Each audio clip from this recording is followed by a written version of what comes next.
करने के लिए। तो चलिए बढ़ते हैं आज की कहानी की ओर। सोनी भारद्वाज बताती हैं कि वैसे तो मुझे ठीक से याद नहीं कि ये इंसिडेंट कौन से साल में घटी थी। अगर अंदाजन कहूँ तो शायद यही कोई 1960 के आसपास की ही होगी, जब मेरे दादा दादी बिहार के एक छोटे से गांव में रहा करते थे। उस वक्त मेरे दादाजी एक पुलिस ऑफिसर हुआ करते थे, जिस वजह से उनका तबादला होता ही रहता था।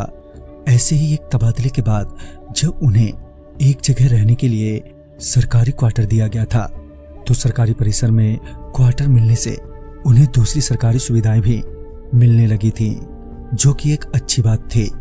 दादाजी की ड्यूटी कभी रात की होती तो कभी दिन की। उनका शिफ्ट बदलता ही रहता था, जिससे थोड़ी दिक्कत तो होती थी, मगर कुछ किया भी नहीं जा सकता था। ऐसे ही एक रात जब दादाजी नाइट शिफ्ट में अपनी ड्यूटी पर थे, तो यहीं करीबन 12 बजे के आसपास दरवाजे पर दस्तक हुई।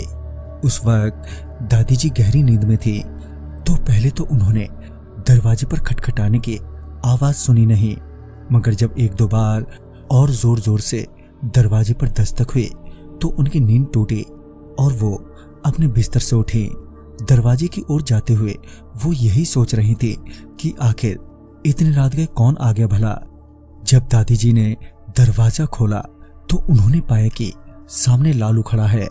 लालू जो पूरे सरकारी परिसर में दूध और सब्जियां देने का काम करता था।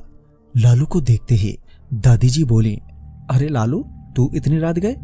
इस पर लालू बोला, हाँ जी मैडम जी, वो क्या है कि मैं पिछले 2 दिनों से आ नहीं पाया था ना, तो जैसे ही टाइम मिला तो मैं आ गया। फिर लालू ने दादी को सामान देते हुए कहा, अब आगे से ऐसा नहीं होगा। ये बोलकर वो दूसरे क्वार्टर की तरफ चला गया। दादी जी ने भी सामान लेकर किचन में रखा और वापस अपने बिस्तर पर सोने चली गईं। अगली सुबह जब दादाजी तड़के ही ड्यूटी से घर लौटे तो वो थोड़े परेशान दिखाई दे रहे थे। तभी दादी जी ने उन्हें हाथ में पानी का गिलास थमाते हुए पूछा, क्या बात है, आप कुछ ज्यादा ही परेशान दिख रहे हैं। इस पर दादाजी ने कहा, हाँ वो क्या है कि लालू की मौत हो गई है। ये सुनते ही दादी जी चौंकते हुए बोले, क्या, कैसे? इस पर दादाजी ने आगे जवाब देते हुए कहा, वो 2 दिन पहले ही लालू की मौत एक ट्रेन एक्सीडेंट में हो गई।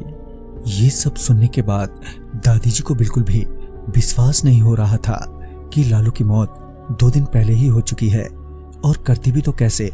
आखिर रात में ही तो वो लालू से मिली थी। और ये रात वाली बात दादी जी ने दादाजी को बताई तो उनको दादी की बातों पर विश्वास ही नहीं हुआ।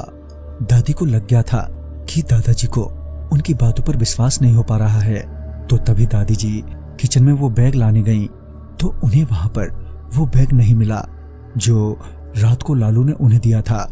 अब दादी जी को एहसास हो गया था वो लालू नहीं था, बल्कि लालू की आत्मा थी, जो अपने काम को मरने के बाद भी कर रही थी। तो दोस्तों, इस कहानी में बस इतना ही। कहानी आपको पसंद आई हो तो लाइक शेयर करें और साथ ही हमें कमेंट बॉक्स में जरूर बताएं।